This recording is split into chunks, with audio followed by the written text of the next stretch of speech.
ഇപ്പോൾ Attappadi nodal officer Prabhudas മാധ്യമങ്ങളെ കാണും. സ്കീമുകൾ അത്തരത്തിൽ വിവിധ സ്കീമുകൾക്ക് കിട്ടാനുള്ള കാശ് മാസം കിട്ടിക്കൊണ്ടിരുന്നു കഴിഞ്ഞാൽ ഇതൊക്കെ നമുക്ക് ഇവിടെ കൊടുക്കാം. പക്ഷേ അതെല്ലാം പെൻഡിങ് കിടക്കുകയാണ്. അത് വരുന്നതുമില്ല. അടുത്ത വീണ്ടും അതിൻ്റെ മേലെ കടം കയറിക്കൊണ്ടിരിക്കുകയാണ്. അപ്പോൾ അത് ഇവിടുത്തെ HMC ഉണ്ട്, അവരത് ഡീൽ ചെയ്യുന്നുണ്ട്, അവരതിൻ്റെ നിയന്ത്രണങ്ങൾ ഏർപ്പാടാക്കാൻ ശ്രമിക്കുന്നുണ്ട്. പക്ഷേ ഈ HMCയിലെ പല മെമ്പർമാരും തന്നെ ഇപ്പോൾ ഈ ബില്ലുകൾക്ക് ഉള്ളവർക്ക് കൈക്കൂലിയും ചോദിച്ചുകൊണ്ട് നടക്കുന്ന ഒരു സ്ഥിതിയാണ് വന്നിരിക്കുന്നത്. അതിനെ ഞാൻ പലവട്ടം തടയാൻ ശ്രമിച്ചപ്പോഴാണ് ഈ പ്രശ്നങ്ങൾ ഇവിടെ ഉണ്ടായിരിക്കുന്നത്. അപ്പോൾ അത് എനിക്കിനി അനുവദിച്ചു കൊടുക്കാൻ പറ്റത്തില്ല. ഒരാൾക്കും ഇവിടെ കൈക്കൂലി കൊടുത്തിട്ട് ബില്ല് പാസ്സാക്കാനായിട്ട് ഇനി ഞാൻ അനുവദിക്കത്തില്ല. അതുപോലെ ക്യാൻറ്റീനും ഇതും ടെൻഡർ ആക്കാനായിട്ട് ഗവൺമെൻറ്റിൽ നിന്നും DMOയും പലതവണ പറഞ്ഞിട്ടും ഇവരുടെ നിർബന്ധത്തിൻ്റെ പുറത്താണ് നമ്മളിത് വീണ്ടും ഇങ്ങനെ കൊട്ടേഷനിലും ടെൻഡർ കൊടുത്തുകൊണ്ടിരിക്കുന്നത്. അത് ഓപ്പൺ ടെൻഡർ ആക്കിയിട്ട് എടുക്കേണ്ടവരെ എടുക്കട്ടെ, നമുക്കിതിൻ്റെ ഒരു പ്രശ്നവും ഇല്ലല്ലോ. ഈ ആശുപത്രി മാനേജ്മെന്റ് കമ്മിറ്റി കൈക്കൂലി ചോദിച്ചു അത് ആരാണ്? അതെനിക്കറിയത്തില്ല. ആൾക്കാരെല്ലാം പരാതി തന്നിട്ടുണ്ട്. അതിൻ്റെ ചോദിച്ചവരും കൈക്കൂലി കൊടുത്തവരും ഒക്കെ ഇവിടെ വന്ന് പല ആൾക്കാരായിട്ട് പരാതി തന്നിട്ടുണ്ട്. അപ്പോൾ അത് ഇനി അനുവദിച്ചു കൊടുക്കാൻ കാശ് കിട്ടിയാലേ ഒപ്പിട്ട് കൊടുക്കാൻ പറ്റുള്ളൂ എന്നുള്ള അതിൻ്റെ മുഖ്യ നിന്നവർ തന്നെയാണ്. മന്ത്രിയുടെ കൂടെ നടന്നവരും ഒക്കെ അതിനുള്ള മെയിൻ ആൾക്കാർ തന്നെയാണ്. അല്ലാതെ അതിനെ തടയാൻ ശ്രമിക്കുമ്പോഴാണ് ഈ പ്രശ്നങ്ങൾ ഉണ്ടാകുന്നത്. അതിനെ അനുവദിച്ചു കൊടുക്കാനാണ്. അത് രാഷ്ട്രീയക്കാർ തന്നെയാണ്. ആയിരിക്കാം എന്നെനിക്ക് തോന്നുന്നു. എന്തായാലും കാശ് കിട്ടിയില്ല എന്ന് പറഞ്ഞിട്ട് ബില്ല് തടഞ്ഞു വെക്കാൻ ഇതിനകത്ത് ഇനി അനുവദിക്കത്തില്ല. അത്രയും അത് സൂപ്രണ്ട നിലയിൽ നമുക്ക് ചെയ്യാവുന്ന അധികാരങ്ങൾ നമുക്ക് അതിനകത്ത് ചെയ്യാൻ പറ്റും. ഡോക്ടർ, ഈ റഫറൽ സംവിധാനം വഴി ഇപ്പോൾ EMS ആശുപത്രിക്ക് ഇത്രയും കോടി രൂപ കൊടുത്തു, താങ്കൾക്കത് തടയാൻ കഴിഞ്ഞില്ല എന്നുള്ള ഗവൺമെന്റ് തീരുമാനങ്ങൾ എടുക്കേണ്ടല്ലേ. എനിക്ക് അതിന്റെ നോഡൽ ഓഫീസർ എന്ന നിലയിൽ പേഷ്യന്റിനെ ഇമ്മീഡിയറ്റ് ആയിട്ട് വിടാൻ, തൃശ്ശൂർ വിടുന്നതിന് മുന്നേ അതിന്റെ ഇടയിൽ കയറ്റി രക്ഷപ്പെടുത്താൻ പറ്റുന്ന സാഹചര്യങ്ങളിൽ ഉപയോഗിക്കാൻ പറ്റി. അത് നന്നായിട്ട് തീർച്ചയായിട്ടും ആ തുക ഉണ്ടെങ്കിൽ അതിൻ്റെ പകുതി ഉണ്ടെങ്കിൽ തന്നെ ഇവിടെ നന്നായിട്ട് നോക്കാൻ പറ്റും. അത് ആദ്യമേ തന്നെ ഞങ്ങൾ അതിൻ്റെയൊക്കെ ലെറ്ററുകൾ കൊടുത്തതാണ്. പലവണ്ണം നമ്മളായിട്ട് അറിഞ്ഞപ്പോൾ തന്നെ അതിൻ്റെ കാര്യങ്ങളൊക്കെ കൊടുത്തത്. പക്ഷേ ആ തുക ഇങ്ങോട്ട് ഉപയോഗിക്കാൻ പറ്റുന്നതല്ല, അത് ഈ സഹകരണ വകുപ്പിനെ ഉപയോഗിക്കാൻ പറ്റുള്ളൂ എന്ന് പറഞ്ഞുകൊണ്ടായിരിക്കണം അത്തരത്തിൽ പോയത്. വലിയൊരു വെളിപ്പെടുത്തൽ ഇപ്പോൾ നടത്തി. കാരണം ഈ ആശുപത്രി മാനേജ്മെന്റ് കമ്മിറ്റി അംഗങ്ങൾ തന്നെ മന്ത്രിയോടൊപ്പം നടന്നവർ തന്നെയാണ് ചിലരുടെ കൈക്കൂലി ചോദിച്ചത്. ആ പരാതി ഡോക്ടർ ഫോർവേഡ് ചെയ്തിട്ടുണ്ടോ മുകളിലേക്ക്? ആ പരാതി ഫോർവേഡ് ചെയ്യാനായിട്ട് എൻ്റെ കയ്യിൽ കിട്ടിയ പരാതികൾ ഞാൻ ഇവിടെ തന്നെ പലതവണ ഇവർ തന്നെ HMC മെമ്പർമാരെ അറിയിച്ചിട്ടുണ്ട്. അതിൽ പ്രധാനപ്പെട്ട പല ആൾക്കാരെ അറിയിച്ചിട്ടുണ്ട്. അവർ തന്നെയാണ് മന്ത്രിയെ തെറ്റിദ്ധരിപ്പിച്ചിട്ട് ഇതൊന്നും മേടിച്ചതല്ല, ഇവിടെ ഇല്ല എന്നുള്ളത്. അവർ തന്നെ HMCയിലുള്ള മെമ്പർമാർ ആശുപത്രിയുടെ നല്ലത് നടത്തിപ്പിനെ സഹായിക്കാനാണ് അതിൻ്റെ ഗൈഡ് ലൈൻ. അല്ലാതെ അതിൽ വർക്ക് ചെയ്യുന്ന സൂപ്രണ്ടന്മാരെയും ജീവനക്കാരെയും ഇതുപോലെ അനാവശ്യമായിട്ടുള്ള വിവാദത്തിലേക്ക് വലിച്ചടയ്ക്കുകയല്ല.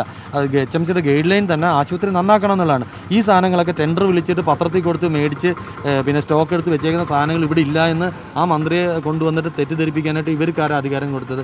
അല്ലാന്നുണ്ടെങ്കിൽ അത് കേൾക്കുന്ന ആൾക്കാർ എന്നെ പോലുള്ള ആൾക്കാരെ വിളിച്ച് അന്വേഷിച്ചിട്ട് അതും നടന്നിട്ടില്ല. ഇതുവരെ എന്നെ ആരും വിളിച്ചിട്ടുമില്ല, അന്വേഷിച്ചിട്ടുമില്ല. ഞാനെന്തിനാ ഈ ചെയ്യാത്ത കുറ്റത്തിന് കുറ്റം കേൾക്കേണ്ട കാര്യം?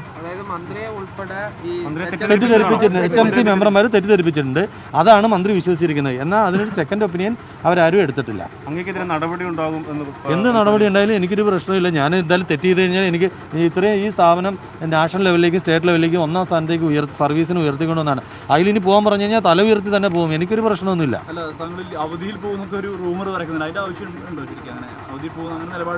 അല്ല, ഇതെല്ലാം ക്ലിയർ ചെയ്യണമല്ലോ. ക്ലിയർ ചെയ്താൽ ഞാൻ പോയി കഴിഞ്ഞാൽ ഞാൻ കള്ളനാന്ന് എല്ലാവരും പറയില്ലേ. അത് ഈ സാധനങ്ങൾ 32 ലക്ഷത്തിൻ്റെ സാധനമാണ് ഈ കാണുന്നത്. അപ്പോൾ ഇത് ക്ലിയർ ചെയ്തിട്ട് അടുത്ത നടപടിയിൽ എന്താണെന്ന് വെച്ച് കഴിഞ്ഞാൽ ഞാനും ആലോചിക്കുന്നുണ്ട്. എനിക്കൊരു ആശങ്കയില്ല. ഞാൻ എന്തെങ്കിലും കൈക്കൂലി മേടിക്കുക അല്ലെ തെറ്റ് ചെയ്തെങ്കിൽ എനിക്ക് ആശങ്കയുടെ കാര്യമുള്ളൂ. ഞാൻ ചെയ്ത കാര്യം തല ഉയർത്തി തന്നെ പോകാം. ഇനി സസ്പെൻഷൻ ആണെങ്കിൽ സസ്പെൻഷൻ. ഒരു നിരാശയില്ല. ഇത് ഈ കണ്ട കാലം മൊത്തം വിവാദങ്ങൾ തന്നെ ആയിരുന്നു. എന്നും വിവാദങ്ങളാണ്. ഇതുപോലെയുള്ള ഈ ആശുപത്രിയായിട്ട് ബന്ധപ്പെട്ട് ഡെവലപ്പ് ചെയ്യുന്നതിന് എപ്പോഴും ഇവിടെ വിവാദങ്ങളാണ്.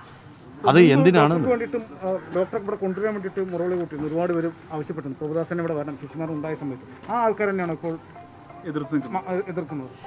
എല്ലാവരെയും ഒരേപോലെ സന്തോഷപ്പെടുത്താനായിട്ട് എനിക്ക് എന്തായാലും സാധിക്കത്തില്ല. കാരണം പലർക്കും അത് പലതരത്തിലായിരിക്കും വ്യാഖ്യാനിക്കപ്പെടുന്നത്.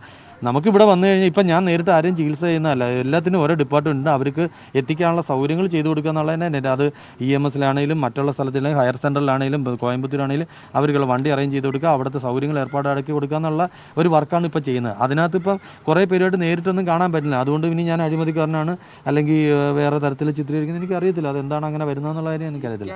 ഒരു ജീവനക്കാരനോ നടത്തിപ്പുകാരനാരോ ഒരു 30 ലക്ഷത്തോളം രൂപ തട്ടിയെടുത്ത് മല്ലീശ്വരൻ, അതിനുശേഷം 30 ലക്ഷം രൂപ അറിയത്തില്ല. ഇതിന് ഞാൻ ചോദിക്കുന്നത്, ഈ അഴിമതി ആരോപണങ്ങളൊക്കെ കണ്ടുപിടിക്കാൻ ഇവിടെ എന്തെല്ലാം ഗവൺമെൻറ് ഡിപ്പാർട്ട്മെൻറ്റുകളുണ്ട്.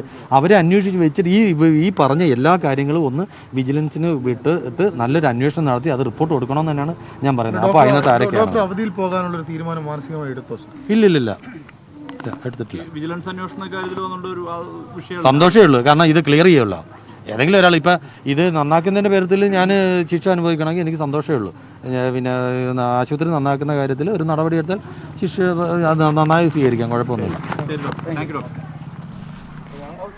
അട്ടപ്പാടിയിലെ നോഡൽ ഓഫീസർ ആണ് മാധ്യമങ്ങളോട് പ്രതികരിച്ചത്.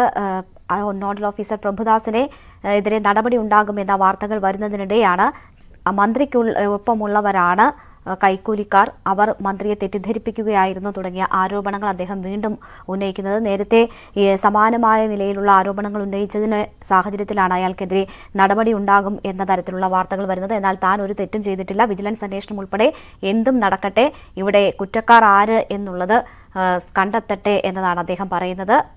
അദ്ദേഹം അവധിയിൽ പോകും എന്ന തരത്തിൽ വരുന്ന വാർത്തകൾ അദ്ദേഹം നിഷേധിക്കുക കൂടിയാണ്.